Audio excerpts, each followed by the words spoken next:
Olá, meu nome é Péricles Brasil Spartali Júnior, sou médico infectologista do Complexo Multi-Hospital Florianópolis, faço parte ali do controle de infecção hospitalar e gostaria de conversar algumas questões em relação à sepse, né? Uma, uma condição que é muito frequente em hospitais, unidades de pronto atendimento, setores de internação, né? Inclusive na comunidade. Então, de uma maneira muito objetiva, linguagem acessível para profissionais da saúde, médicos, técnicos, enfermagem, enfermeiros, vamos comentar algumas questões que acho que poderão nos ajudar para que tomamos conhecimento e que nos faça refletir sobre essa complexa, né, condição de saúde que tem uma elevada mortalidade em qualquer condição. Claro, em setores críticos um pouco mais, mas sim, é uma condição muito atual. Vamos lá então? Seguimos. Então, por que a gente tem que discutir sobre isso? Né? Porque se nós formos pensar, né, primeiro, qual é a definição disso que a gente está querendo falar, né, de sepse? Né? Então, a gente entende que é uma disfunção orgânica com risco de vida causada por uma resposta desregulada à infecção, né?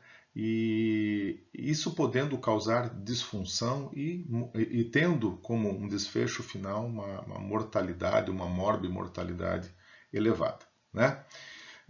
Sem dúvida nenhuma, a gente entende que esta condição ela é uma crise global, né? Que afeta como indicadores atuais em torno de 11 milhões, né, de mortes no mundo ano, né? E que acomete em torno de 47 a 50 milhões de pessoas ano. Se nós formos olharmos, né, falando um pouco sobre a epidemiologia e indicadores, a cada 5 mortes que nós temos, 20%, ou seja, uma delas estaria relacionado à causa, né, de sepse. Né?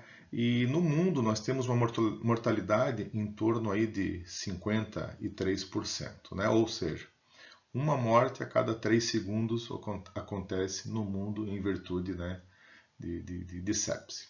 Então, para que nós tenhamos uma atuação e que nós consigamos modificar esses indicadores, nós teremos que atuar de uma forma muito organizada, muito metódica, com uma equipe multidisciplinar, né, bem assim alinhada, ou um termo que a gente usa, azeitada, né, ou seja, capacitada e treinada, né, para que a gente consiga avaliar essas variantes que são fundamentais, né, nesse pacote aí que a gente tem que fazer nessa primeira hora e que sem dúvida muda desfecho e prognóstico de um paciente com suspeita de sepse e sepse, né?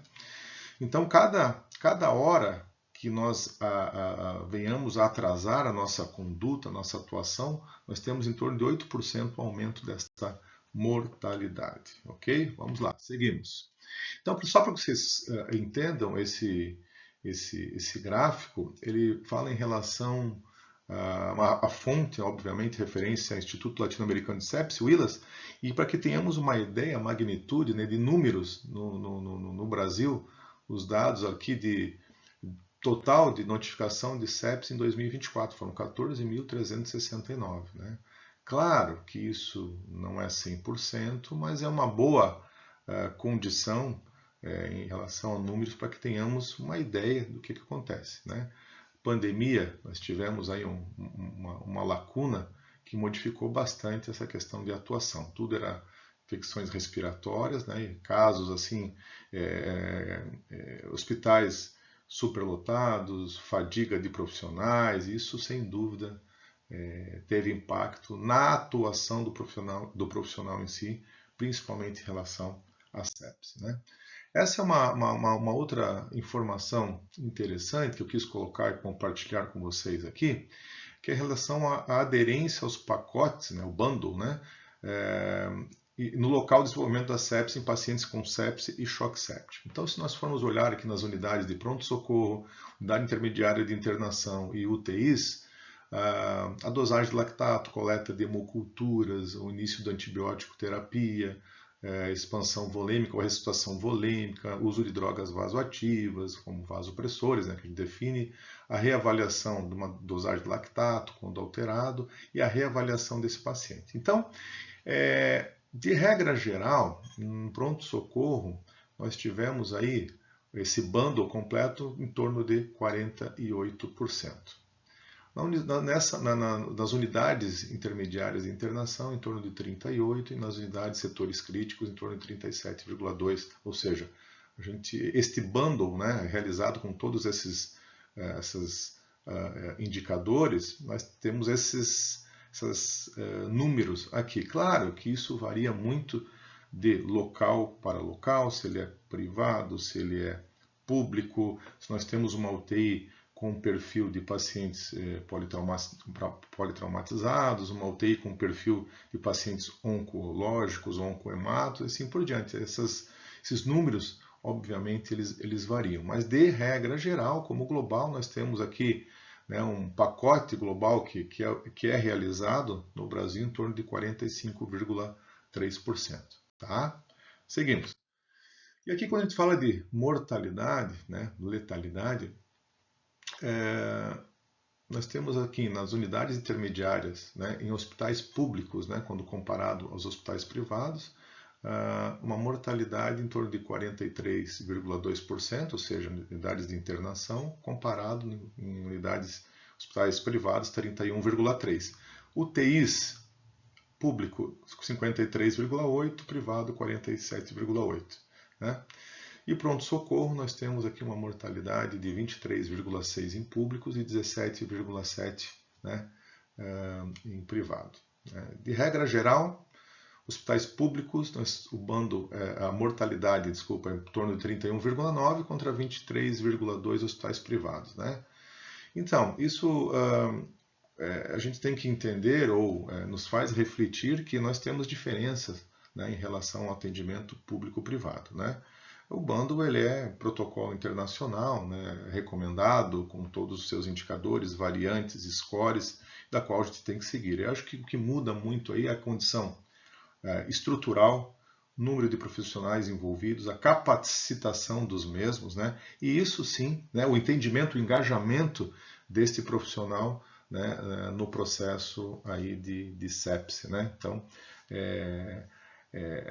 e isso vai mais além do que o próprio profissional, né, atuando. Né? Se nós formos se formos analisarmos as unidades, né, as entidades da qual existe uma compreensão, um engajamento, muitas vezes da direção, né, do corporativo, nos apoiando ou apoiando toda essa equipe que está lá no front, os resultados são melhores. Né? Claro, falta de insumos, a própria questão financeira, que a gente sabe que é uma realidade triste hoje, sem dúvida tem impacto e que faz com que a gente consiga entender melhor esses números e indicadores. Certo? Então, claro que diante deste cenário, o que nós temos que pensarmos? Como reconhecer, né, um paciente que dá entrada numa unidade de pronto atendimento que venha a ter suspeita de sepse. Né? Então, um cenário típico, né, a gente pode colocar ali que são pacientes com infecções relacionadas a sinais de gravidade ou manifestações inespecíficas de deteriorização clínica. Né? E claro que quando a gente fala da população de alto risco, nós podemos incluir aqui idosos acima de 65 anos, pacientes imunossuprimidos, né? Vamos colocar ali pacientes oncológicos, pacientes portadores de HIV, né?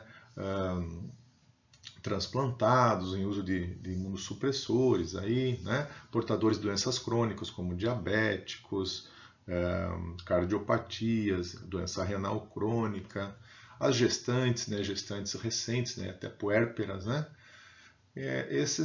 A população indígena, de regra geral, então essa população, e as crianças, obviamente, né? Neonatal também. E lactentes. Então, assim, a gente consegue definir que essa população a gente tem que entender que é de alto risco. Né? Então, todo paciente que chega numa unidade de atendimento, ou esteja no setor, ou muitas vezes na unidade de terapia intensiva, que venha ter alterações em relação a sinais vitais, alteração de sensório, alteração hemodinâmica, como taquicardia, sinais de hipoperfusão periférica, hipotensão, alteração do nível de consciência, confusão, sonolência, a gente tem que entender que temos que acender uma luz amarela. E a pergunta vem, pode ser sepse? Sim, pode ser sepse, sim, né? Então, todo paciente que você detecta isso, nós temos algumas ferramentas que vêm ao encontro, né, para que nos ajude, né, a suspeitar e até confirmar a questão da sepse, né? Então, você suspeitou, você acende a luz amarela e se faz a pergunta, pode ser sepse? Vamos lá. Então, uma das ferramentas que é utilizada, inclusive em pronto atendimento, que é bem simples de ser aplicado, é em relação ao Ksolfa, né? Então, ou seja, ele não precisa de nenhum resultado de exames laboratoriais, né? E a gente avalia apenas o quê? Relação à frequência respiratória, níveis pressóricos, a pressão arterial e o nível de consciência do paciente, né? Então, se a gente for só analisando essas 3 variáveis, vamos colocar assim, a gente vai pontuando, né? Então, de regra geral, se tiver um paciente com uma frequência respiratória acima de 22, uma pressão arterial sistólica, né, abaixo de 100 e alteração de nível de consciência com a escala de coma de Glasgow menor a 15 ou confusão mental, a gente consegue quantificar isso daí. Todo paciente com uma pontuação maior ou igual a 2, ele já tem uma possibilidade, um alto risco de uma condição que possa ser sepse, né? Diante disso aí, você dispara, né, a questão do protocolo de sepse, né, que envolve aqui algumas medidas, né, e atitudes de toda uma equipe, né, para que a gente consiga dar prioridade ao atendimento e muitas vezes mudar o desfecho, né, deste paciente, ok? E quando a gente tem essa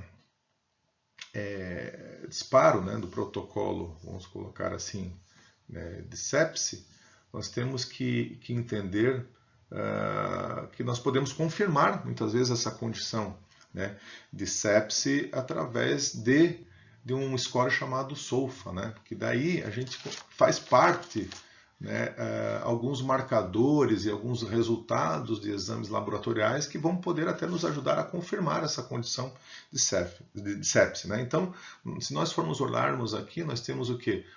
A questão respiratória, neurológica, fatores de coagulação, né, hepática, renal e cardiovascular, né? Então, são 6 variáveis aqui que a gente consegue quantificar isso variando de 0 a 4 pontos, né? Ou seja, de 0 a 24 pontos, ou seja, cada variante dessa a gente pontua de 0 a 4, como são 6, então a gente pode ter um total de 24 pontos. E isso, obviamente, quanto maior o número, né, maior é a gravidade, entenda-se assim, deste paciente, né? Então, o respiratório, quando a gente avalia, a gente está avaliando o quê? Troca gasosa, né? Pacientes em ventilação mecânica, essa relação PaO2-FiO2 abaixo de 300, já tem uma condição ruim de gravidade. Neurológico, sem dúvida, temos que aplicar uma das, a escala Glasgow, coma de Glasgow, né? Essa diminuição do rebaixamento de consciência, ele entrou com qual escala lá na triagem, está evoluindo como que esse paciente ele deverá ser obrigatoriamente reavaliado adiante. Distúrbio de coagulação em relação às plaquetas, plaquetopenia, hipotensão com ressuscitação volêmica, né, e na não resposta com a indicação de vasopressores, entre eles noradrenalina, vasopressina e assim por diante. Sem dúvida, né, a nossa principal avaliação e resposta desse bundle, né, de 1 hora e condição hemodinâmica é a resposta da diurese, né? O ideal é que tenhamos acima de 0,5 ml por quilo-hora, né? E hepática em relação à disfunção hepática. Então, nós aplicamos esse SOFA, que fala em relação à disfunção orgânica, né? E isso, obviamente, define e nos ajuda a confirmar tanto a condição de sepse quanto prognóstico e gravidade da condição. Então, para que a gente entenda que a detecção precoce mais o tratamento correto, né, nós podemos ainda classificar como infecção sem disfunção, ou seja, um foco infeccioso suspeito ou sem sinais de síndrome inflamatória sistêmica, sepse, ou seja, definido como infecção mais disfunção orgânica, pelo menos um órgão afetado, né? E choque séptico, aquele que tem uma hipotensão persistente, que não responde à fluidoterapia, né? E a gente define e classifica como isso daí, né? E quando a gente fala no bando de 1 hora, ele realmente serve para que a gente possa definir prognóstico salva-vidas, sem sombra de dúvida, né? Então, para que essa condição, esse prognóstico comece a modificar, nós temos, né, que ter algumas intervenções, né? Dentre elas o quê? Um conjunto de ações baseadas em evidências com efeito potencializado quando executadas em conjuntos. Então, eu tendo uma equipe que entenda desta entidade, é fundamental. Então, isso vai desde do técnico de enfermagem para já conferir um acesso no paciente, a colocação ele numa sala vermelha, tirar de uma observação e colocar ele numa sala vermelha, monitoramento cardíaco, oximetria, diurese e assim por diante. Claro, a administração de antibiótico já antes da primeira hora, volume, a coleta de lactato, hemoculturas, exames laboratoriais. Ou seja, é um conjunto de ações que tem que ser muito bem orquestrada com o profissional que ali se encontra, né? Para que a gente tenha êxito, né? Que a gente tenha mais chance de reverter esse processo, essa cascata inflamatória que é deletério e se não tivermos uma conduta muito bem alinhada, ajustada, sem dúvida, o prognóstico vai piorando a cada hora que passa.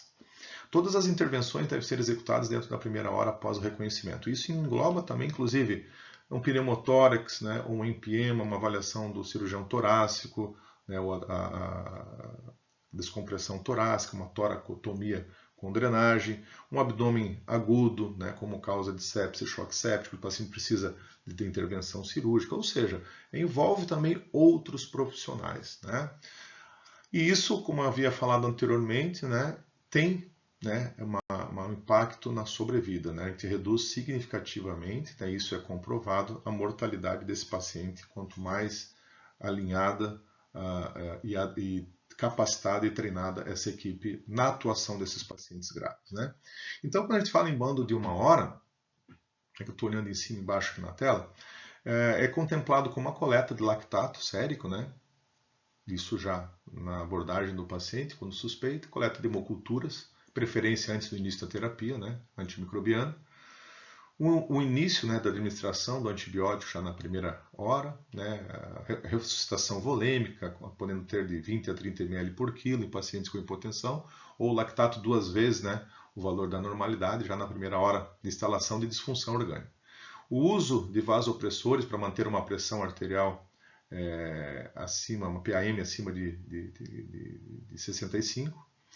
E, claro, a reavaliação, né, do status volêmico, essa diurese, isso é fundamental, né, para que nós consigamos, né, avaliar a fluidorresponsividade, né, a melhora do nível de consciência e a diurese na primeira hora e nas primeiras 6 horas. Hoje, uma ferramenta muito adequada em relação a essa fluidorresponsividade é o ultrassom que a gente faz ali, o POCUS, né, então é uma ferramenta fundamental para isso, tá? Assim como janela pericárdica, pulmonar, abdominal, né, e fluidorresponsividade. Nova mensuração de lactato para pacientes com hiperlactatemia inicial em 2 e 4 horas. Então é fundamental essa releitura, né, essa reavaliação e essa dosagem do lactato, né, na 2ª e 4ª hora, né? Então, o lactato ele é fundamental, né, é uma ferramenta que nos demonstra o quê? Uma hipoperfusão tecidual, né? Então, se nós formos analisarmos lá no metabolismo, lá ele é o produto final, né, da glicose. Então, se ele está muito elevado, entende-se em condições graves, inflamatórias, infecciosas, né, que há um dano tecidual como hipoxemia, né? Então, ele é bem sensível, esse marcador do metabolismo lá, anaeróbico, especificamente falando, né? Então, quando a gente tem assim uma dosagem do lactato menor do que 2 milimol, considera-se como normal. De 2 a 4 alerta, acima de 4 é grave, né? Dependendo do laboratório, ele poderá liberar como qual é a miligrama por decilitro, né? Então, como é que se faz muitas vezes essa conta para transformar o milimol, né, para miligrama por decilitro, né? Então, para isso a gente precisa tentar saber ali a massa, né, do lactato por milimol, né, que é em torno de 90,08. Então, você multiplica o lactato 2 vezes 90,08 vezes o 1000 vai dar em torno de aproximadamente 18 mg por decilitro, que é uma outra forma de avaliarmos. Em alguns laboratórios usariam miligrama por decilitro, outros milimol por litro, né? Então, quando nós temos um aumento desse lactato, nós temos que pensar em quê? Em expansão volêmica, né? Agressiva, né? Um suporte hemodinâmico, ok? Vamos lá. Obviamente, quando trata-se do bando de 1 hora, temos que pensar em coletar as hemoculturas, né, de sangue periférico, de preferência de 2 pontos diferentes, né, e também antes do início da antibiótico terapia, né. E o antibiótico ele tem um papel fundamental também nisso daí. Claro, não vou entrar em detalhes em relação ao tipo de antibiótico, porque depende também um pouco do perfil epidemiológico de cada instituição. Mas, de regra geral, nós definimos como foco indeterminado, foco de origem abdominal, pulmonar, sistema nervoso central, endocardite, que mais? De partes moles, né, assim, e renal, urinário. Então, dependendo do perfil epidemiológico dessa instituição, nós podemos traçar algumas estratégias e definirmos alguns antibióticos que nós poderemos usar nesse pacote de 1 hora, né? Então, um exemplo prático no caso do Hospital Multi-Hospital Florianópolis, né, é a questão de uma PAC, né, paciente sem uso de antibiótico nos últimos 90 dias, né, um adulto jovem que tem uma condição de pneumonia adquirida na comunidade, como exemplo, né, usar uma cefalosporina de terceira geração aí, associado ao macrolídeo, né, podendo ser inclusive via oral esse macrolídeo. Então é uma condição que é possível utilizarmos, né, no caso do nosso pronto atendimento aí, né? E sempre lembrando que quando a gente dispara esse protocolo de sepse, né, é fundamental o engajamento desta equipe, né? Então, ele entrou, trazido, por vezes, pela ambulância, do bombeiro ou SAMU. Esse paciente, quando ele tem um QSOFA, né, alterado, nós temos que dar prioridade a esse paciente nessa sala, né?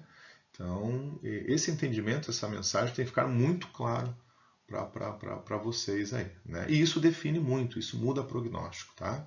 E o tempo é tecido, então a gente tem que ressuscitar esse paciente, fazer volume, reavaliar, clarear o lactato e assim por diante, ok? Fluido e vasopressores, como havíamos, né, discutido, né, muito assim, objetivamente, sem entrar em detalhes de quanto micrograma por quilo, né, em relação aos vasopressores, mas assim, a gente tem que entender que o lactato elevado é hipoperfusão tecidual, né? Nós temos que fazer expansão, lavar esse lactato, né? Então, 30 ml por quilo já correndo ali na primeira hora, podemos estar fazendo em 20 minutos, reavalia, né? Cuidar com congestão pulmonar em pacientes idosos com cardiopatia